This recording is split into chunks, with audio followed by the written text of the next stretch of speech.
और ये जो हफ्ता है ये है मनी डेवलपमेंट, यानी आप अमीर कैसे हो सकते हैं। तो इसका ताल्लुक अमारत के साथ है। अब मुझे यकीन है कि आप इसमें बहुत ज़्यादा इंटरेस्ट लेंगे। और आप इंटरेस्ट क्यों लेंगे? क्योंकि इसकी वजह यह है कि दुनिया में शायद ही कोई शख्स होगा, शायद ही कोई बंदा होगा जो अमीर ना होना चाहता हो, जो ये ना चाहता हो कि उसके पास दौलत का अंबार लगाओ। हम में से कोई शख्स नहीं ये चाहता। हम में से हर शख्स चाहता है कि हमें बिलियनर होना चाहिए, हमें बिल गेट्स होना चाहिए, हमें वॉर्न बफे होना चाहिए। पाकिस्तान में अगर आज मैं कहूँ ना कि मैं आपको वॉर्न बफे बना सकता हूँ, तो यकीन करें कि करोड़ों की तादाद में लोग लाइनों में खड़े हो जाएं। इतना बड़ा इशू है। और अगर आप लोगों से ये कहें कि पोलियो की वैक्सीन ले लें, तो पोलियो की वैक्सीन नहीं लेंगे। लेकिन अगर आपको ये कहा जाए, पाकिस्तान के अंदर ये आवाज़ लगाई जाए कि आए हम आपको बिल गेट्स बना सकते हैं, तो यकीन करें सारा पाकिस्तान बाहर निकल आएगा। यानी इतना बड़ा इशू है पाकिस्तान का दौलत। तो हम इस हफ्ते आपको ये बताएंगे कि आप दौलतमंद कैसे हो सकते हैं। तो आज हमारी पहली क्लास है और इस पहली क्लास में हमने क्या करना है? इस पहली क्लास में हमने आपको सिंपल ये बताना है कि दौलत होती क्या है, व्हाट्स मनी, किसको हम दौलत कहते हैं। तो ये हमारा ज़ाहिर आज का टॉपिक है। मैं इस टॉपिक की तरफ आऊँगा, लेकिन उससे पहले मैं आपको पीछे ले जाना चाहता हूँ, आज से हज़ारों लाखों करोड़ों बल्कि अरबों साल पीछे।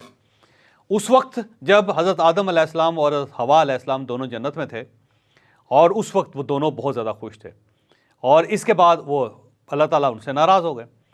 जब अल्लाह ताला नाराज़ हो गए तो उन्होंने इन दोनों को जन्नत से बाहर निकाल के ज़मीन के ऊपर फेंक दिया, इस नामेहरबान, इस खुश्क बंजर ज़मीन के ऊपर फेंक दिए। तो जब हम यहाँ आ गए तो उसके बाद हमें फौरी तौर पे महसूस हुआ कि 3 ऐसी चीज़ें हैं जो जन्नत में रह गई हैं, और जब हम ज़मीन में आए तो हमारे वो तीनों असासे ऊपर रह गए और अब हमारे पास वो नहीं है। तो फिर हमने कहा कि अब अगर जब तक हम वापस नहीं जाते उस वक्त तक हमने ये तीनों असासे दुनिया के अंदर प्रोड्यूस करना है। हमने अपने लिए इन 3 असासों को खुद क्रिएट करना है अब, क्योंकि अल्लाह ताला ने ऊपर ये असासे रख लिए और हमसे हमारे असासे छीन के हमें ज़मीन के ऊपर फेंक दिया। अब सवाल ये कि वो 3 असासे कौन से थे?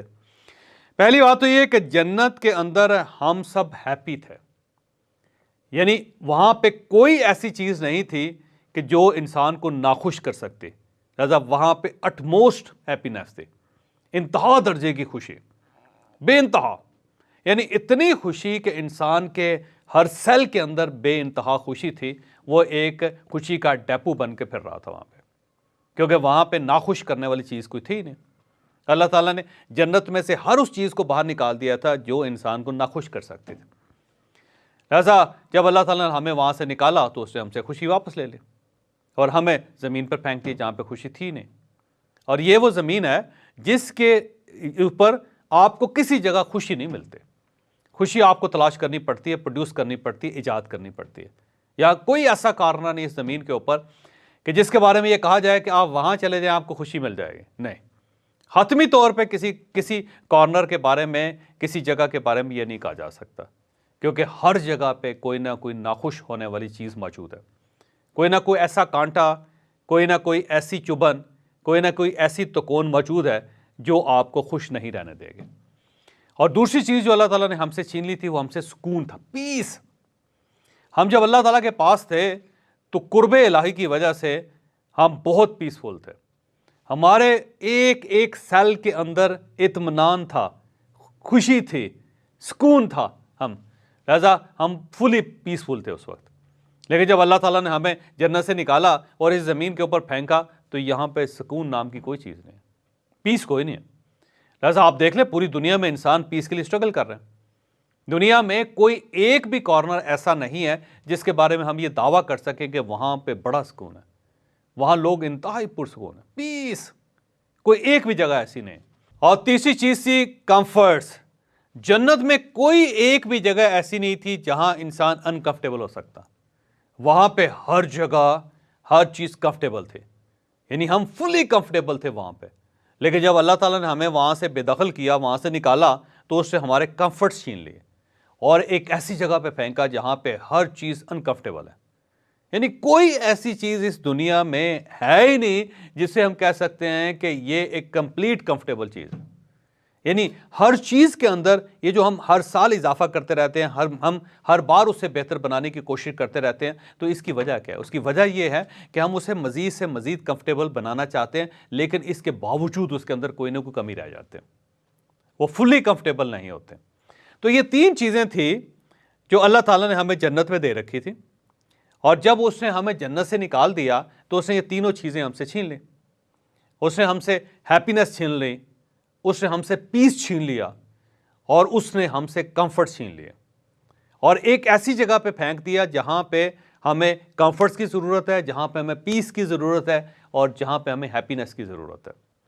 अब मैं जो हमारा पिछला सेशन था उसके अंदर एक साहब ने सवाल किया था, वो बड़ा सवाल बड़ा दिलचस्प था। उसने कहा जी हैप्पीनेस की ज़रा तारीफ़ कर दें, तो मैंने उन्हें कहा कि आपके जो अगली वीडियोस होंगी उसमें हैप्पीनेस की तारीफ़ आ जाएगी। तो मैं इस अपॉर्चुनिटी का फ़ायदा उठाते हुए उनसे मुखातिब हूँ कि आप अब हैप्पीनेस की तारीफ़ समझ लीजिए। वैसे तो इससे पहले भी मैं कर चुका हूँ, लेकिन थोड़ी सी मज़ीद मैं वजाहत कर देता हूँ, हो सकता है आपका मसला हल हो जाए। हैप्पीनेस एक ऐसी फीलिंग को कहते हैं कि जिसे जब आप किसी के साथ शेयर करते हैं तो उसमें इजाफा हो जाता। एक ऐसी फीलिंग कि जिससे जब आप किसी के साथ शेयर करेंगे तो उसमें इजाफा हो जाएगा, ये एक हैप्पीनेस होती है। और दुख एक ऐसी फीलिंग होती है कि जिसे जब आप किसी के साथ शेयर करते हैं तो वो कम हो जाता। यानी हैप्पीनेस एक बीज होता है और उसके अंदर एक पूरा दरख्त छुपा होता है, घना दरख्त। तो उस बीज को जब आप किसी के साथ शेयर करना शुरू करते हैं तो वो फैलना शुरू होता है, फैलना फैलता फैलता फैलता दरख्त बन जाता है, यानी बढ़ जाता है। और जो दुख है वो आप ये समझे कि आतिफशां है, एक बहुत बड़ा तनूर है जिसके अंदर आग चल रही है। तो जब आप उस आग को लोगों के साथ शेयर करते हैं तो वो कम होनी शुरू हो जाती है, कम होते होते होते ख़त्म हो जाते हैं। तो दुख और हैप्पीनेस की जो सबसे बेहतरीन तारीफ़ है, जो अब तक मैं अंडरस्टैंड कर सका हूँ, या जिसको मैं ज़्यादा मेरा दिल मानता है, वो ये है कि एक ऐसी फीलिंग कि जिससे जब आप किसी के साथ शेयर करेंगे तो उसके अंदर इजाफा हो जाएगा। और दुख एक ऐसी फीलिंग कि जिससे जब आप किसी के साथ शेयर करेंगे तो वो कम हो जाएगा। तो ये एक जज्बा है बेसिकली, और जज्बा क्योंकि अल्लाह ताला ने हमें दिया था वहाँ पे, तो हम इसको डिफाइन नहीं कर पा रहे आज तक, क्योंकि ये एक ऐसी चीज़ है कि जो हमें दुनिया में दोबारा मिली नहीं, लिहाजा फिर हम उसको डिफाइन भी नहीं कर पा रहे। सेम इसी तरह पीस है। आप दुनिया में किसी शख्स से पूछ लें कि पीस किसको कहते हैं, इत्मीनान किसको कहते हैं, सुकून किसको कहते हैं, वो पिट मरेगा लेकिन डिफाइन नहीं कर सका है। उसकी वजह यह कि ये एक ऐसी चीज़ है कि जो सिर्फ जन्नत में थी, दुनिया में तो है ही नहीं कि जिसको हम पेश कर सकें। मसलन आप कहते हैं गाड़ी क्या होती है, तो हम उसके सामने कार रख के कहते हैं ये गाड़ी होती है। बंदा कहे ट्रक क्या है, हम ट्रक ले आएंगे, ये ट्रक होता है। बंदा पूछे साइकिल क्या, हम एक साइकिल ले आएंगे, ये साइकिल होता है। बंदा ये कहे कि जी काला किसको कहते हो, हम एक बंदा पेश कर देंगे, ये काला रंग पेश कर देंगे। लोग कहते हैं ये फूल क्या होता है, हम फूल ले आए। ऐसा ही है ना। लेकिन ये जो तीनों चीज़ें हैं ना, कंफर्ट्स, पीस और उसके साथ हैप्पीनेस, ये दुनिया में है ही नहीं। लिहाजा हम किसी को पेश ही नहीं कर सकते कि जनाब इसको पीस कहते हैं, नहीं है ही नहीं। उसके लिए हमें जन्नत में जाना पड़ेगा। और कंफर्ट्स हम किसी को पेश नहीं कर सकते कि ये कंफर्ट है, नहीं ये अटमोस्ट अल्टीमेटली कंफर्ट है, तो हम ये भी नहीं पेश कर सकते। और किसी से अगर कहा जाए खुशी, तो हम खुशी भी कि ये खुशी है, नहीं, क्योंकि ये तीनों की तीनों चीज़ें जो है ना जन्नत के अंदर हैं। वहाँ से हमें जब निकाल दिया गया तो ये तीनों असासे हमसे छीन लिए गए थे। जब हम दुनिया में आए तो हमने इन तीनों चीज़ों को क्रिएट करना शुरू कर दिया। हमने छोटी छोटी खुशी मना ली, और हर एक मकाम पे कि बर्थडे कर लें, मोमबत्ती जला के उसको फूंक मार लें, फिल्म के अंदर जो डायलॉग बोल रहे हैं उसके ऊपर कहकहा लगा लें, जो मरासी होते हैं उनकी गुफ्तगू को सुन के हंसना शुरू कर दें, हॉकी खेल के खुश हो जाएं, क्रिकेट खेल के खुश हो जाएं, जो रोटी लगाने की आवाज़ होती है ठप ठप, उससे खुश हो जाएं। तो हमने क्या किया कि हमने छोटी छोटी खुशियाँ क्रिएट कर ली, यहाँ पे आके एक मीडियम सा क्रिएट कर लिया। सेम इस तरह कंफर्ट्स है।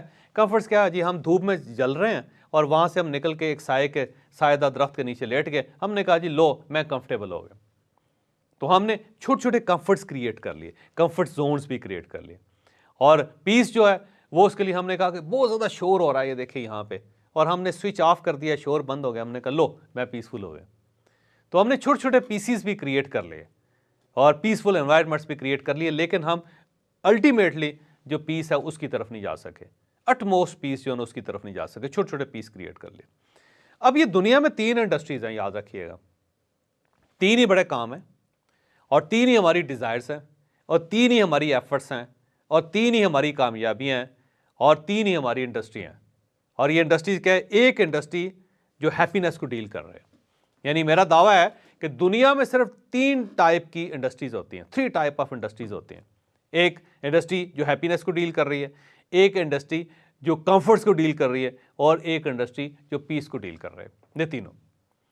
अब ये तीन जो चीज़ें हैं, ये यहाँ पे हम छोटी छोटी क्रिएट कर रहे हैं।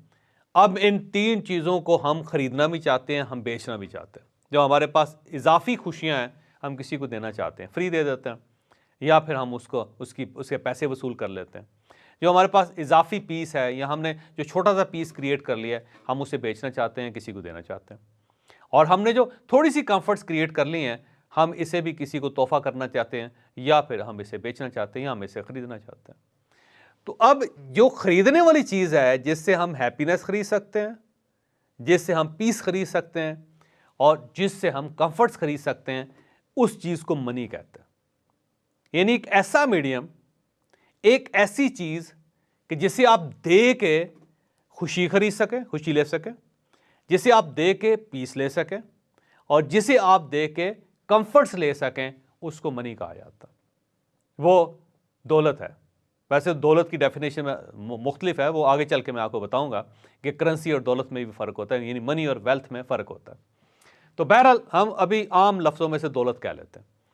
यानी वो चीज़ कि जिसे जब आप दे देते हैं किसी को, तो उसके बदले में आपको खुशी मिलती है, या आपको कंफर्ट्स मिलते हैं, या फिर आपको पीस मिलता है।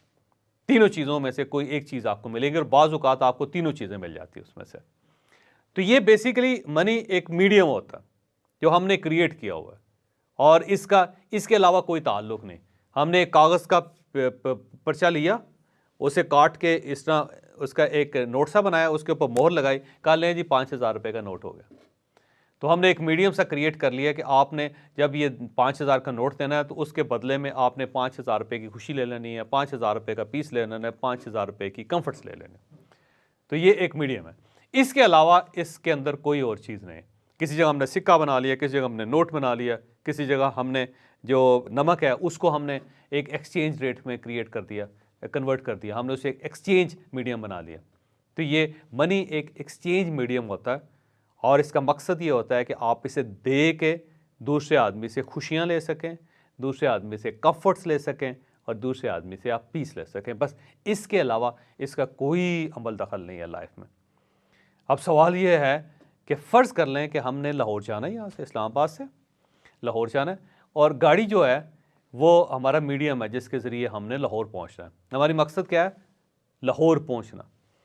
लेकिन अगर हम उस गाड़ी से मोहब्बत करनी शुरू कर देंगे, उसी के इश्क में मुब्तला हो जाएंगे, और जहाँ हमने पहुँचना है उसे भूल जाएंगे, या उसे भूलने के बजाय ये जो मीडियम है उसको ज़्यादा इंपॉर्टेंस दे देंगे, तो हम कभी ज़िंदगी में खुशी तक नहीं पहुँच सकेंगे, मंजिल तक नहीं पहुँच सकेंगे। यानी हमने जब एक नोट क्रिएट किया तो उसका मकसद ये था कि उसे दें और खुशी हासिल करें, उसे दें और पीस हासिल करें, उसे दें और कंफर्ट्स हासिल करें, ऐसा ही था ना। लेकिन हमने बजाय इसके कि उसको किसी को दे के खुशी ले लें, कंफर्ट्स ले लें, या उससे पीस ले लें, हमने उसी नोट से मोहब्बत करनी शुरू कर दी। हमने उसको इतनी ज़्यादा इंपॉर्टेंस दे दी कि खुशी छोटी होगी, पीस छोटा हो गया, कंफर्ट छोटे हो गए, और हमने इसी के साथ दिल लगा लिया। तो ये सबसे बड़ा प्रॉब्लम है दुनिया का। यानी जिस चीज़ के ज़रिए हमने एक मंजिल पे पहुंचना था, हम मंजिल को भूल चुके हैं, और उस चीज़ से मोहब्बत में मुब्तला हो गए, और उसी की वजह से हमारे प्रॉब्लम्स हो गए। एक मिसाल भी दी थी मैंने अपने एक वीलॉग में कि फ़र्ज़ कर लें कि आपने एक दरिया पार करना है, और दरिया पार करने के लिए आपको कश्ती चाहिए। तो आपने इस तरह किया कि आपने एक बड़ा सा दरख्त काटा, दरख्त काटने के बाद आपने उसके तख्ते बनाए, तख्ते बनाने के बाद आपने उसको कन्वर्ट कर दिया कश्ती में, और जब वो कश्ती बन गई तो अब आपने उस कश्ती से मोहब्बत शुरू कर दी। अब आपने सोचा कि अब इस कश्ती के ऊपर चढ़ने की तो ज़रूरत ही नहीं है, बस इसे सामने सजा देते हैं, और उसके बाद रोज़ इसकी परस्तिश करते हैं, रोज़ इसकी पूजा करते हैं, और बस सफ़र करने की क्या ज़रूरत है। तो फिर वो जो मकसद था दरिया पार करना, वो ख़त्म हो गया। फिर आप वो जो मीडियम जो आपने क्रिएट किया था, आपने उससे मोहब्बत करनी शुरू कर दी, वो आपके लिए ज़्यादा इंपॉर्टेंट हो गया। या आप दरिया पार करते हैं उस कश्ती के जरिए और उसके बाद कहते हैं कि ले जी अब ये कश्ती बाकी ज़िंदगी मेरे साथ ही चलेगी, तो आपने उस कश्ती को अपने कंधे पर रखा और चलना शुरू कर दिया। तो मुझे ये बताइएगा कि क्या होगा आपका? आप क्रैश कर जाएंगे, मर जाएंगे आप, क्योंकि कश्ती हैवी होगी, वजनी होगी, वो आपको मार देगी। तो दौलत जो है वो एक कश्ती है, और उस कश्ती से हमने करना क्या? हमने पार उतरना है, और जहां उतरना है वहां पे क्या है? वहां पे पीस है, वहां पे हैप्पीनेस है, वहां पे कंफर्ट है, ऐसे ही। लेकिन हम क्या कर रहे हैं कि हमने उस दौलत की परस्त शुरू कर दी, उस कश्ती की परस्त शुरू कर दी, हमने उसे अपना परवरदिगार बना लिया, नाउज़ुबिल्लाह। और अगर हमने ये नहीं बनाया तो हमने उसको इतना इंपॉर्टेंट मान लिया कि अब हम उसे कंधे पर रख के दुनिया में सफ़र करते जा रहे हैं और साथ साथ हफ रहे हैं, थक भी रहे, जख्मी भी हो जा रहे हैं, हमारे कंधे दुख गए, रीढ़ की हड्डी टूट गई, सांस हमारा फूला हुआ है। किस लिए? इसलिए कि हमने अपने कंधे पे कश्ती रख ली, जबकि उस कश्ती का इतना ही काम था कि उसने हमें पार उतारना था, उसने हमें मंजिल पे उतारना था, उसने हमें मंजिल पे पहुंचाना था। तो हम मंजिल को भूल के हमने कश्ती से मोहब्बत करनी शुरू कर दी। तो याद रखें कि दौलत का या पैसे का या करेंसी का सिर्फ इतना कंट्रीब्यूशन है कि हमने उससे खुशी खरीदनी है, हमने उससे कंफर्ट्स खरीदने हैं, और हमने उससे सुकून खरीदना है, पीस खरीदना है। इसके अलावा इसका कोई अमल दखल नहीं। अब अगर आप पीस हासिल करना चाहते हो तो मैं आपको एक छोटा सा तजर्बा करवाता हूँ।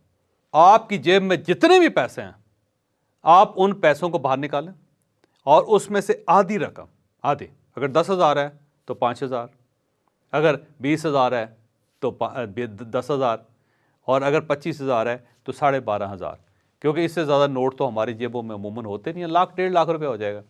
तो अगर आपके पास 1,00,000 रुपये है तो उसमें से 50,000 रुपये, आधा, आपने इसी वक्त अल्लाह के नाम पे खैरात कर देना, दे देना किसी को, किसी ज़रूरतमंद को। और अगर 3, 4, 5 ज़रूरतमंदों में तकसीम कर सकते हैं तो उनमें तकसीम कर दें, लेकिन करना किसके लिए? अल्लाह के नाम पे। आपने अल्लाह के नाम पे अपनी आधी रकम जो इस वक्त आपकी जेब में है, आप अल्लाह के नाम पे दे दें, और उसके बाद देखें कि आपके दिल के अंदर इत्मीनान कितना आता है, सुकून कितना आता है, कितना ज़्यादा आप पीसफुल हो जाते हैं।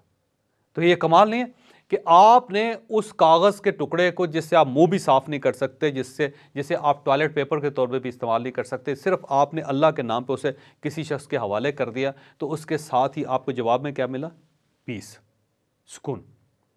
तो अब इस दौलत का कंट्रीब्यूशन क्या है? ये किस लिए थी आप? कि इसे आप दे के सुकून हासिल कर सकें। सेम इसी तरह आपने फैसला किया कि आपके पास, एक और मैं तजर्बा करवाता हूँ, बल्कि तजर्बा यह है कि आपकी जेब में जितने भी पैसे हैं, आप उन पैसों का 1/3 या 1/4 अलग करें, और अलग करने के बाद आप ये फैसला करें कि ये जो पैसे हैं मैं अपनी फैमिली को किसी डिनर पे लेके जाऊँ, अपनी फैमिली को आइसक्रीम खिलाने के लिए लेके जाऊँ, अपनी फैमिली को, छोटे बच्चों को ज़ू, चिड़ियाघर ले जाऊँ, या इससे मैं अपनी फैमिली को एक पार्टी दे दूँ, या अपनी सारी पार्टी को मैं फ़िल्म दिखाने के लिए ले जाता हूँ, या कोई भी तफरीह जो आपके ज़हन में मुनासिब लगती है आपको। तो आप उस 1/4 रकम से आप अपनी फैमिली को डिनर करवा दें, और उसके बाद आप देखें कि आपको क्या मिलेगा? आपको खुशी मिलेगी। यानी हैरान कुन तजर्बा होगा आपको इस खुशी का। यानी एक ऐसा अजीबोगरीब सा इंप्रेशन आपके अंदर आएगा कि आप अंदर से, from the core of your heart, आप खुश हो जाएं। और सेम इसी तरह आपके पास जितने पैसे हैं, आप ये फैसला कर लें कि आपने, जो जेब में है, मैं जेब में कह रहा हूँ, सारे पैसे ज़ाया नहीं करने, जो जेब में है आप ये फैसला करें उसमें से कि उसमें से कुछ एक पोर्शन निकाल के आप ये कहें कि सबसे अच्छा तकिया जो है मैं उससे ख़रीदता हूँ, कंफर्टेबल तकिया, इंतहाई ज़बरदस्त किस्म का, वो जो है आजकल जेल वाले आते हैं। तो आप इस तरह करें कि आप जाएं मार्केट में और अपने लिए एक शानदार किस्म का तकिया ख़रीदें, और उसके बाद उसको बेड के ऊपर रख के, उसके ऊपर सर रख के, ऐसे करके आंखें बंद करके सोएं आप। तो क्या मिलेगा आपको? कंफर्ट्स मिलेंगे, इंतहा दर्जे की कंफर्ट मिलेंगे। या आप ये फैसला कर लें कि जितने भी आपके पास जेब में पैसे हैं, आप उनमें से आधे पैसों से एक बहुत ही कंफर्टेबल किस्म की आप कुर्सी खरीद लें। ऐसी कुर्सी जो रिवॉल्विंग चेयर हो, जैसे जो इजी चेयर हो, आप बटन दबाएं पीछे चली जाए, आप बटन दबाएं आगे चली जाए, टांगें सीधी करके बैठ जाएं आप उसके ऊपर। तो ये जो कुर्सी होगी ये आपको क्या देगी? कंफर्ट देगी, आप कंफर्टेबल हो जाएं। तो अब देखिए, दौलत का कमाल ये है कि आपने इससे ये तीनों चीज़ें लेनी हैं, इसके अलावा इसका कोई कंट्रीब्यूशन नहीं। मेरे पास एक साहब आए, उन्होंने कहा जी मैं बड़ा दौलतमंद हूँ। तो मैंने कहा कि उस दौलत से आपने आज तक क्या किया? उसने कहा कुछ नहीं किया, बैंकों में पड़ी हुई। तो मैंने कहा क्या फ़ायदा हुआ? आपके पास दौलत है, बैंकों में है, मेरे पास दौलत नहीं है। मैं भी आप जैसा हूँ, आप भी मेरे जैसे हैं, हम दोनों एक दूसरे के सामने बैठे हुए, चाय वही पी रहे जो मैंने आपको ला के दी। फ़र्क क्या पड़ा? कुछ भी फ़र्क नहीं, क्योंकि उससे अपनी दौलत जो है वो बैंकों में पार्क की हुई है। तो जब आप दौलत को किसी जगह फेंक देते हैं, पार्क कर देते हैं, तो उसका फिर आपको कोई फ़ायदा नहीं है। याद रखें कि आपके पास जितने भी पैसे हैं, उन पैसों को आपको कंफर्ट देना चाहिए, उन पैसों को आपको खुशी देनी चाहिए, उन पैसों को आपको पीस देना चाहिए। अगर वो पीस नहीं दे रहे, अगर वो कंफर्ट नहीं दे रहे, अगर खुशी नहीं दे रहे, तो फिर इन पैसों को कोई फ़ायदा नहीं है, फिर ये मनी नहीं है, फिर ये बेसलेस है। फिर आप एक कश्ती अपने कंधे पर उठा के फिर रहे हैं और फिरते चले जा रहे हैं और थक भी नहीं रहे आप। तो आज जो पहला हमारा जो मौजू था वो था व्हाट्स मनी, कि मनी है क्या। तो मनी जो है ना वो बेसिकली एक मीडियम है जिससे आप हैप्पीनेस, कंफर्ट्स और पीस खरीद सकते हैं। अब इसकी टाइप्स क्या क्या हैं, ये भी एक सवाल है कि मनी की टाइप्स क्या क्या। देखें, 4 बड़ी इसकी किस्में होती हैं दौलत के, पैसों की, क्योंकि आगे चल के मैं दौलत को, पैसों को मुख्तलिफ करूँगा, अलग अलग करूँगा, इसलिए मैं थोड़ा सा कन्फ्यूजन क्रिएट कर रहा हूँ। इसकी सिर्फ 4 मेजर इसकी किस्में होती हैं। जो पहली किस्म उसको कहते हैं करेंसी। जो करेंसी होती है वो एक टाइप है दौलत की, और इस करेंसी से कर क्या सकते हैं कि नोट दे के कुछ चीज़ ले सकते हैं, और कुछ चीज़ दे के बाजू का नोट भी ले सकते हैं। तो अदला बदला जो है इस करेंसी का कमाल है। नोट देंगे, कुछ चीज़ ले लें, और बाजू का आपके पास एक चीज़ है, आपने घड़ी उतारी और उसको शॉपकीपर को दी और उसके बदले में उससे आपको नोट दे दिए। यानी आप इसे दे के चीज़ खरीद लेंगे या कुछ चीज़ दे के ये नोट ले लेंगे, तो इसको कहते हैं करेंसी। अब ये करेंसी जो होती है ना, ये होती क्या है सर? याद रखिएगा कि करेंसी जो है ना एक गवर्नमेंट बनाती है, स्टेट बैंक, जो हर मुल्क का स्टेट बैंक है, वो एक क्रिएट करता है, और उसके ऊपर एक कागज़ के ऊपर 11 रुपये का कागज़ होता है, और ये बहुत ज़्यादा शानदार भी लगा हो तो 132 रुपये का कागज़ होता है। तो 132 रुपये का कागज़ जो है उसके ऊपर एक स्टैंप लगा के उसको वो पाउंड्स में, उसको डॉलर्स में, उसको रियाल में, उसको दिरहम में और उसको पाकिस्तानी रुपये में कन्वर्ट कर देते हैं। तो वो मोहर जो है गवर्नमेंट लगा देती है, और गवर्नमेंट जिस दिन चाहे 5,000 रुपये का नोट कैंसिल कर दे। जब कैंसिल कर देगा तो ये जो नोट होगा आप इसे टिश्यू पेपर के तौर पे भी इस्तेमाल नहीं कर सकते, बिल्कुल यूज़लेस, बेसलेस है, इसका कोई फ़ायदा नहीं है। ये तो आप मुंह आपका रगड़ के रख देगा। अगर आप अपना मुंह साफ़ करना चाहें ना, अपने मुंह पे ज़रा 5,000 का नोट मार के देखें, छील देगा आपको। तो एक बेसलेस किस्म की चीज़ है, इसका कोई फ़ायदा नहीं है। और इसका फ़ायदा उसी वक्त तक है जब तक एक स्टेट बैंक जो है उसको डिक्लेयर करता है कि जी मैंने ये जारी किया, और जारी करने के बाद हमने इसे मीडियम बनाया चीज़ें ख़रीदने का, चीज़ें बेचने का, तो उस वक्त तक वो रहता है, वह नहीं रहता। सेम इस तरह जैसे आप यहाँ से पाकिस्तान रुपीज़ लेके अगर अफ़गानिस्तान चले जाएँ तो उस रुपया का वहाँ कोई फ़ायदा नहीं है। या फिर आप इसी रुपये को लेके इंग्लैंड चले जाएँ और वहाँ पे 5,000 रुपये का नोट दे के कहीं डबल रोटी दे दें तो वो नहीं लेंगे आपसे, क्योंकि उसकी वजह एक उनके स्टेट बैंक ने डिक्लेयर किया हुआ है कि हमारा जो पाउंड है इसके अलावा कोई भी करेंसी जो है वो हम वापस नहीं ले सकते आपसे। यानी स्टेट बैंक ऑफ पाकिस्तान या स्टेट बैंक ऑफ इंग्लैंड नहीं लेगा। तो जो नहीं लेगा तो फिर उसका यूज़लेस हो जाएगी। तो करेंसी जो है वो बेसिकली नोट है, एक मीडियम है जिससे आप चीज़ें खरीद सकते हैं, जिससे आप चीज़ें बेच सकते हैं। दूसरा जो इसके अंदर है टाइप है, उसको कहते हैं वैल्यूएबल, कि कुछ चीज़ें होती हैं जो वैल्यूएबल होती हैं। जो वैल्यूएबल चीज़ें होती हैं उनको आप दुनिया के किसी भी कोने में जाके बेच सकते हैं और वहाँ से आप लोकल करेंसी ले सकते हैं। मैं वैल्यूएबल चीज़ों के अंदर क्या होता है, जेवरात जो है, जेवरात की बैकग्राउंड ये है कि इसलिए बनाए जाते थे कि लोग जब ट्रैवल करें तो करेंसी कैरी नहीं कर सकते थे, तो सोने के चांदी के जेवरात पहन लेते थे और वहाँ जाके जेवरात बेच देते थे, रोज़ से वहाँ से लोकल करेंसी लेके अपना काम चला लेते थे। तो ये वैल्यूएबल है। अच्छा, इसके साथ साथ अंगूठियाँ जो होती हैं, अंगूठियाँ वैल्यूएबल होती हैं। ये आप साथ कैरी करते हैं, जिस जगह आप मुश्किल में फंसते हैं आप अपनी अंगूठी उतारते हैं, बंदे को देते हैं और उससे पैसे ले लेते हैं। उसके बाद फिर जो घड़ियाँ बनाई गई थी, घड़ियाँ टाइम देखने के लिए नहीं बनाई थी, याद रखिएगा। इसका टाइम के साथ कोई ताल्लुक़ नहीं था, ये इसलिए बनाई जाती थी कि आप इसे किसी जगह जाके बेच सकते हैं। तो एक बड़ा ज़माना था जिसमें लोग घड़ियाँ बेचते थे, आज भी लोग घड़ियाँ बेचते हैं कि जब इंसान बेबस हो जाता है, उसके पास कोई पैसा नहीं होता, तो फौरी तौर पर अपनी घड़ी उतारता है, कहता है लें जी कितने पैसे देंगे, तो ये कहते हैं जी इतने पैसे देते हैं, तो वो दे के घड़ी तो पैसे ले लेते हैं। तो घड़ियाँ जो हैं ये भी वैल्यूएबल हैं। फिर इसी तरह अजनास जो होते हैं वैल्यूएबल होती है कि आप आटा बेच सकते हैं, आप गंदम बेच सकते हैं, अपनी कपास बेच सकते हैं, जो दालें आपके पास पड़ी बेच सकते हैं, आप जो चीनी है वो भी बेच सकते हैं। लेकिन ये पेरिशेबल होती हैं, इनकी बहुत ज़्यादा लंबी मालियत नहीं होती, लंबे अरसे तक ये नहीं बिक सकती। और इसके साथ साथ अब फर्नीचर जो है वो भी वैल्यूएबल है। अब बहुत सारे लोग हैं बड़े बड़े महंगे फर्नीचर लेते हैं, और महंगा फर्नीचर इसलिए लेते हैं कि वो फर्नीचर आहिस्ता आहिस्ता महंगा होता चला जाता है। जो कुर्सी आपने आज 10,000 रुपये में ली, आपको 2-3-4 साल के बाद वो 30,000 रुपये की हो जाएगी अगर वो ब्रांडेड है। तो लोग इस तरह भी फर्नीचर को बेचते रहते हैं। तो ये वैल्यूएबल जो होते हैं ये भी बेसिकली एक टाइप ऑफ मनी है जिसे आप किसी वक्त भी दे के कोई ना कोई चीज़ खरीद सकते हैं। और तीसरी जो टाइप है मनी की वो है असासे एसेट्स। जो आपके एसेट्स होते हैं वो भी एक करेंसी होती है, वो भी मनी होती है। अब एसेट्स क्या है? आपके पास घर है, घर एक एसेट है, जब चाहें आप बेच दें। ज़मीन जो होती है एसेट है, जब चाहें आप बेच दें।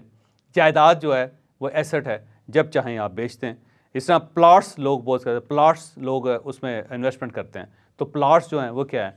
आपका एसेट है, जब चाहें आप बेचते हैं। और गाड़ियाँ लोग अब आजकल बहुत ज़्यादा तजारत करते हैं गाड़ियों की। तो गाड़ियाँ जो हैं ये भी एक आपकी एक वेल्थ है, आपकी दौलत है, आपकी मनी है, जैसे जहाँ चाहे आप बेचते हैं। तो ये असासे और जो एसेट्स हैं ये भी मनी की एक टाइप होती है। और चौथी है स्किल। मैं बल्कि कहता हूँ स्किल जो होता है ना, दुनिया की सबसे शानदार दौलत होती है, शानदार मनी होती है। ये कैसे? मसलन फ़र्ज़ करें आप डेंटिस्ट हैं, आप डेंटिस्ट हैं तो पूरी दुनिया में किसी जगह पे भी जाके आप किसी का भी दांत निकाल सकते हैं। और वहाँ से जाके अगर आप कहेंगे जी मैं डेंटिस्ट हूँ, मेरा ये प्रोफाइल है, मैं काम करना चाहता हूँ, आपका टेस्ट लेंगे, टेस्ट लेने के बाद वो कहेंगे लो जी दांत निकाली जाओ, तो आप दांत निकाल के उसी दिन आप पैसे कमा जाएँ। आप वेल्डर हैं तो दुनिया के किसी कोने में भी जाके आप वेल्डिंग का काम करेंगे, आपको पैसे मिल जाएँ। आप डॉक्टर हैं, दुनिया के किसी कोने में चले जाएं, आप डॉक्टर हैं, आप उससे पैसे कमा सकते हैं। आप इंजीनियर हैं, दुनिया के किसी कोने में चले जाएं, आप वहाँ पे अपनी इंजीनियरिंग का करतब दिखाएं, आप पैसे कमा सकते हैं। तो ये जो स्किल होती है ये बहुत बड़ा सोर्स होता है दौलत का, ये बहुत बड़ा ऑप्शन है दौलत कमाने का, और इससे बड़ा कोई मैं नहीं समझता कोई सोर्स दुनिया में मौजूद है। इवन जो दौलत कमाने का जो आर्ट होता है वो भी एक स्किल होती है। जो लोग स्किलफुल होते हैं ना, और वो किसी जगह दुनिया में चले जाएं, वो फौरी तौर पर पैसा कमा लेंगे। बल्कि एक बहुत पुरानी कहावत है कि जितने लोग इस वक्त दुनिया में अमीर हैं, जितने लोग दुनिया में इस वक्त अमीर हैं, जैसे 3100 इस वक्त बिलियनर हैं दुनिया में, तो कहा जाता है कि इन 3100 लोगों से सारी दौलत छीन के, जितनी भी इनके पास है, आप वो सारी दौलत गरीबों में तकसीम कर दें और 3100 लोगों को बिल्कुल कंकाल बना दें।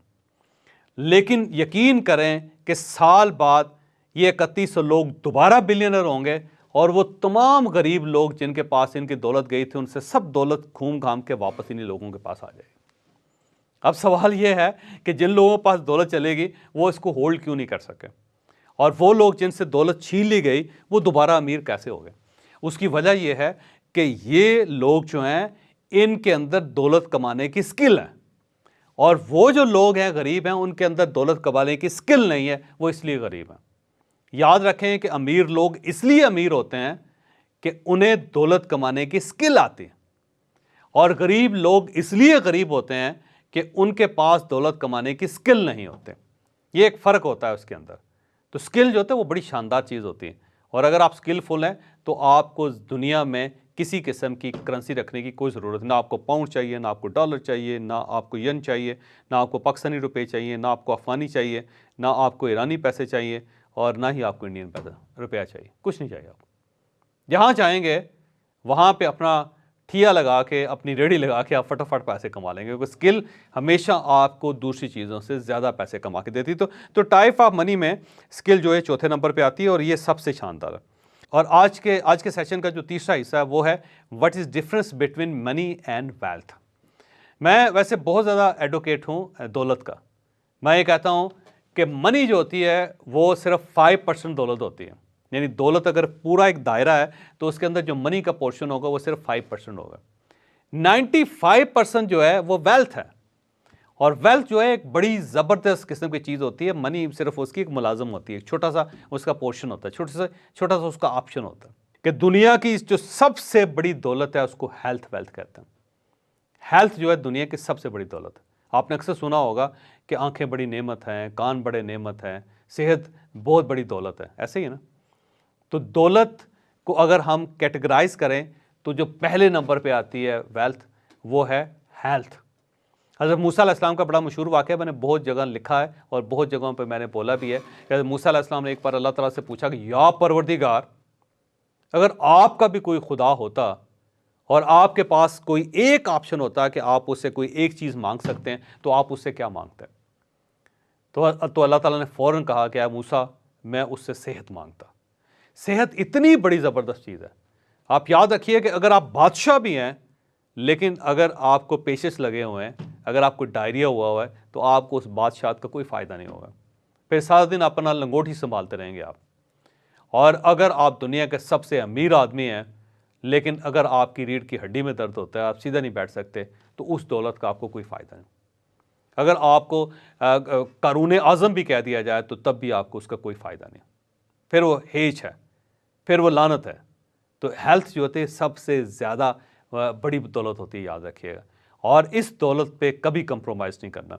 हम ऐसे बड़े बेवकूफ़ लोग होते हैं, वो सेहत को सैक्रिफाइस कर देते हैं दौलत के लिए, और बाद में वो सारी दौलत दे के भी अपनी सेहत वापस नहीं ले सकते। ये जो होता है ना, हम एक घूंट चाय का पी के हमारे जो टेस्ट बर्ड्स हैं, वो जो चाय का जायका महसूस करते हैं, उसके अंदर पत्ती का जायका आता है, उसके अंदर दूध का जायका आता है, उसके अंदर चीनी का जायका आता है, उसके अंदर इलायची का जायका होता है। यकीन करें कि सारी दुनिया की दौलत दे के भी आप ये जायका वापस नहीं ले सकते अगर ये चला जाए तो। हमारी जो आंखें हैं, इसका ये जो है ना अपना रेटिना होता है, इसके पीछे जो रेटिना है, वो जितने डायबिटिक होते हैं ना, उनकी आंखें ख़राब हो जाती हैं, आपने देखा होगा। उसकी वजह है कि उनका जो रेटिना है वो फूलना शुरू हो जाता है, उसकी नसें फट जाती हैं और अंदर खून जमना शुरू हो जाता है, और उसके बाद जो रेटिना ख़राब हो जाता है। दुनिया में आज तक कोई इलाज इसका ईजाद नहीं हुआ कि रेटिना को रिप्लेस किया जा सके, क्योंकि वो ब्रेन के बहुत पीछे डीप होता है, वहाँ से ना उसको निकाला जा सकता है ना उसको ठीक किया जा सकता है। और उससे रेटिना की जो डी शेप होना है, उससे बचने के लिए एक इंजेक्शन लगाया जाता है, और इंजेक्शन लगाया जाता है आँखों के अंदर। एक इंजेक्शन मैं भी लगवा चुका हूँ लेफ्ट आँख में, क्योंकि मुझे भी ब्लर नज़र आना शुरू हो गया था।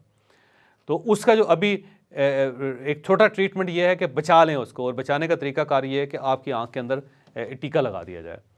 तो रेटिना को बचाने के लिए यकीन करें कि अभी तक कोई दवाई नहीं बनी, कोई ट्रीटमेंट नहीं ईजाद हुआ। तो इतनी महंगी चीज़ है। दुनिया की सारी दौलत भी लगा देंगे तो ये छोटी उंगली अगर कट जाए तो ये लग नहीं सकेगी। अभी तक फिंगर रिप्लेसमेंट का कोई दुनिया के अंदर ऑप्शन नहीं आया, और अगर आ भी गया तो इसके लिए $1 बिलियन चाहिए होंगे। बल्कि एक बार अमेरिका के अंदर तजर्बा हुआ कि अगर हम लेबॉर्ट्री के अंदर एक इंसान को आर्टिफिशियली बनाए तो हमें कितने पैसे चाहिए होंगे। आप ये सुनकर हैरान होंगे कि $6 ट्रिलियन चाहिए था एक बंदे को बनाने के लिए, यानी $6 ट्रिलियन।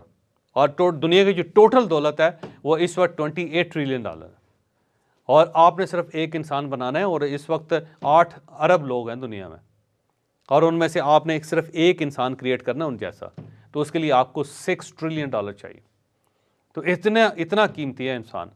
और ये इंसान को कीमती कौन सी चीज़ बनाती है? उसकी हेल्थ बनाती है, कि आपकी उंगलियां काम कर रही हैं, आपके अंगूठे काम कर रहे हैं, आपके कान काम कर रहे हैं, आपकी आंखें काम कर रही है, आपको सूंघने की हिस्स वो काम कर रही है, आपके जायके की हिस्स काम कर रहे हैं, यानी आपकी पूरी बॉडी फंक्शनल है। तो मुझे बताएं कि कितनी बड़ी नेमत है। तो इस दौलत पे, जो उसको हेल्थ वेल्थ कहते हैं, इस पे किसी चीज़ को भी इस पे हावी ना होने दें कभी ज़िंदगी में। इसकी कोई रिप्लेसमेंट नहीं है दुनिया में। जब एक चीज़ चलेगी तो चलेगी। अब आप भी अगर दुनिया से रुखसत हो जाएं, फ़र्ज़ करें कि आप किसी एक्सीडेंट का शिकार हो जाते हैं, तो फिर आप नहीं हैं तो ना आप बाप हैं, ना आप बेटे हैं, ना आप भाई हैं, ना आप बहन हैं, ना आप बास हैं, ना आप आम शहरी, आप कुछ भी नहीं। ना आप मुसलमान हैं, ना हिंदू हैं, ना ईसाई, आप फ़ारिग हो गए, चले गए। तो अपने आप को बरकरार रखना, अपनी सेहत का ख्याल रखना, उसे बचा कर रखना, दुनिया में सबसे बड़ा काम ये है। अगर आप हेल्थी होंगे तो सब कुछ हो जाएगा। अपनी गुर्बत को अमारत में कन्वर्ट कर लेंगे, अपनी बीमारी को सेहत में तक बना लेंगे। अगर आप मुजरम बन गए, अपने आप को बेगुनाह साबित कर लेंगे। अगर आपने गुनाह कर लिया तो अपने आप को सफाई दे के, अल्लाह ताला से तौबा करके, माफ़ी मांग के अपने आप को मुत्तकी और परहेज़गार बना लेंगे। ईसाई हैं, मुसलमान हो जाएंगे, मुसलमान हैं, ईसाई हो सकेंगे, कुछ भी कर सकेंगे अगर आप हैं। और अगर आप नहीं हैं तो दुनिया में कुछ भी चीज़ मुमकिन नहीं है। फिर तो लिहाजा सबसे इंपॉर्टेंट जो है वो आप हैं। दूसरा होता है फैमिली। ये वेल्थ है फैमिली।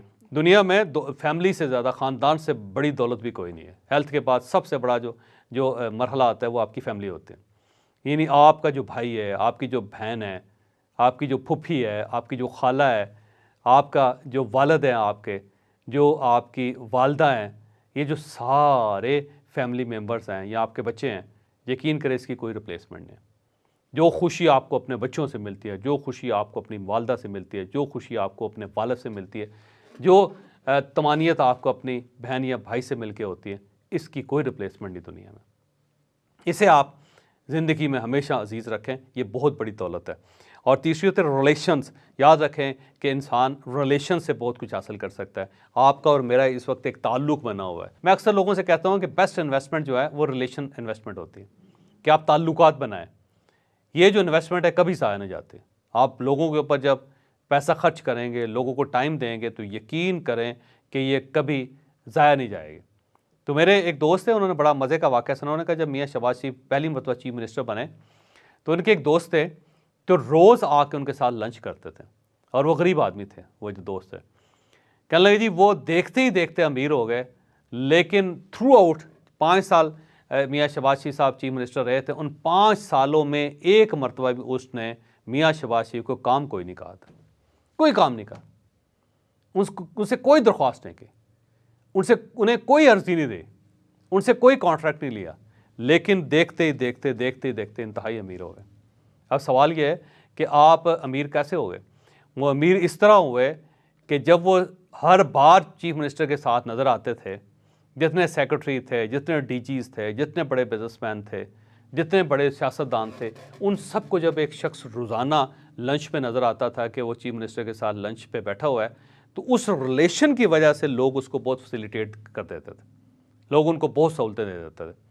तो वो किसी भी सेक्रेटरी को फ़ोन करके कहते थे ना ये छोटा सा काम है तो काइंडली कर दीजिएगा, तो उसी को कर देता था कि उसे पता था कि ये इसके बाद चीफ मिनिस्टर के साथ लंच करेगा। तो वो जो एक रिलेशन था चीफ मिनिस्टर के साथ उस बंदे का, उसने उसको नवाज दिया, उसको वो कहीं से कहीं ले गया। सेम इस तरह फ़र्ज़ करें कि एक बादशाह है और उसके पास एक हीरो की थैली है, इस तरह उसने थैली उठाई हुई है और वो सोच रहा है कि मैं किसी को दूं, और वो सामने देखता है, सामने उसको एक बंदा नज़र आता है जिसके साथ उसका एक रिलेशन है, ताल्लुक़ है। तो क्या करेगा? सबको भूल जाएगा, उसे कहेगा ओए नूरदीन इधर आ। नूरदीन आगे जाएगा, उसे कहेगा ले थैली पकड़ा देगा उसका। तो ये जो थैली है ये कैसे मिली उसको? रिलेशन की वजह से। इस तरह अगर आपका किसी एक बंदे के साथ ताल्लुक़ है और वो फ़र्ज़ करें प्रेसिडेंट ऑफ पाकिस्तान है और वो सामने देख रहा है हज़ारों के मजमे में, उसे सामने एक बंदा नज़र आ रहा है, कहता है ज़फ़र साहब क्या हाल है? अब ये जो क्या हाल है ज़फ़र साहब, ये क्या चीज़? रिलेशन। और रिलेशन ख्वाह आप किसी के घर दूध ही सप्लाई क्यों ना कर रहे हो, उसके घर अखबार ही क्यों ना फेंक रहे हो, तो वो जो एक रिलेशन बनता है, यकीन करें कि प्राइसलेस है, कीमत दे के आप उस रिलेशन को हासिल नहीं कर सकते। इसलिए रिलेशन के बारे में कहते हैं कि इसमें जो सबसे बेस्ट इन्वेस्टमेंट होती है रिलेशन के लिए, वो टाइम होता है, कि आप एक बंदे को टाइम देते चले जाएं, एक वक्त में आके वो रिलेशन इतना तगड़ा हो जाता है कि वो फिर फ्रूट देना शुरू कर देता है, फल देना शुरू कर देता है, फिर आपको उसका बड़ा फ़ायदा होता है। तो रिलेशन जो है ये एक बहुत बड़ी वेल्थ होती है। यकीन करें कि जहाँ पे पैसा बेबस हो जाता है वहाँ एक रिलेशन काम आता है। तो रिलेशन बिल्डिंग जो है वो बड़ा ज़रूरी है। हम आगे चल के आपको वैसे बताएंगे भी कि रिलेशन को कैसे बिल्ड कर सकते हैं आप। और स्किल दोबारा आ जाती है कि स्किल से बड़ी वेल्थ दुनिया में कोई नहीं है, कि अगर आपके पास हुनर है तो फिर आप दुनिया में किसी जगह नाकाम नहीं हो सकते। हज़रत अली रज़ियल्लाहु अन्हु ने फरमाया था कि जो शख्स हुनरमंद है उससे दुनिया का कोई शख्स बेरोज़गार नहीं कर सकता। आपका हुनर आपका सबसे बड़ा रोज़गार है, आपका हुनर आपका सबसे बड़ा दोस्त है, आपका हुनर आपका सबसे बड़ा अजीज़ है, आपका हुनर आपकी सबसे बड़ी फैमिली है, आपका हुनर आपकी सबसे बड़ी दौलत है। तो जितना ज़्यादा आप अपने हुनर को शार्प करते जाएंगे उतना ही ज़िंदगी के अंदर आप कामयाब होते चले जाएंगे। तो आज की जो हमारी क्लास थी वो बेसिकली इंट्रोडक्टरी क्लास थी, जिसमें हमने आपको ये बताना था कि मनी होती क्या है और उस मनी से आप कर क्या सकते हैं, फिर मनी की टाइप्स क्या होती हैं, यानी सिंपल करके, और थर्ड ये है कि वेल्थ और मनी के अंदर फ़र्क क्या होता है। तो मनी जो है वो सिर्फ 5% होती है, 95% वेल्थ होती है। वेल्थ के ऊपर फोकस करना चाहिए, मनी के ऊपर फोकस नहीं करना चाहिए। पैसा है आपकी जेब से निकल के किसी और के पास चला जाए, किसी और की जेब से निकल के किसी और के पास चला जाए। पैसे के बारे में कहते हैं कि इससे बड़ा बेवफा दुनिया में कोई नहीं है, क्योंकि कभी किसी नोट ने किसी शख्स के साथ वफादारी नहीं की, ये बस एक हाथ से दूसरे हाथ में जाता रहता है। उसके ऊपर फोकस ना करें, उन 95% चीज़ों पर फोकस करें कि जो हमेशा आपका साथ देती हैं, जो उम्र भर आपके साथ चलती हैं। और वो उम्र भर आपके साथ कौन सी चीज़ें चलती हैं? आपकी हेल्थ चलती है, आपका दिल चलेगा, आपका जिगर चलेगा, आपके गुर्दे चलेंगे, आपकी आंखें चलेंगी, आपके कान चलेंगे, आपका दिमाग चलेगा, आपकी रीढ़ की हड्डी चलेंगे। उसके ऊपर फोकस करें, उसकी इज़्ज़त करें। और दूसरा फैमिली, जो हमेशा कहते हैं कि जब एक बच्चा पैदा होता है तो ख़ानदान उसको अपने हाथों पे उठा के लेके आता है, और जब इंसान मरता है तो ख़ानदान उसे अपने हाथों पे उठा के दफन करता है। तो जो आपको पहले ही मर्तबा उठाते हैं और जो आपको आखिरी मर्तबा उठाते हैं, वो दुनिया के हर रिलेशन से ज़्यादा इंपॉर्टेंट होते हैं। उनको फोकस करें, उनके ऊपर उनकी इज़्ज़त करें और उनको अपने साथ चलाएँ और उनके साथ चलें। रिलेशन बिल्डिंग जो होती है बहुत बड़ी दौलत होती है। अगर आपका ताल्लुक़ है तो वो आपको कमा के देगा, हमेशा कमा के देगा, आपको उसका फ़ायदा होगा, आपको कभी उसका नुकसान नहीं होगा। और आखिरी चीज़ स्किल, याद रखें कि स्किल दुनिया की सबसे बड़ी दौलत होती है। अगर आप स्किलफुल हैं, अगर आपके पास हुनर है, तो हज़रत अली रज़ी अल्लाह तआला जैसे फरमाया था कि अगर आपके पास कोई फ़न है, अगर कोई हुनर है, तो दुनिया की कोई ताकत आपको बेरोज़गार नहीं कर सकती, इसमें कोई शक नहीं। अगर आपके पास आर्ट है तो दुनिया में कोई शख्स आपसे ना रिज़्क छीन सकता है, ना इज़्ज़त छीन सकता है, ना आपसे आपका घर छीन सकता है, ना आपसे आपकी ज़िंदगी छीन सकता है। वो हुनर आपको बचा के रखेगा, वो स्किल आपको बचा के रखेगी।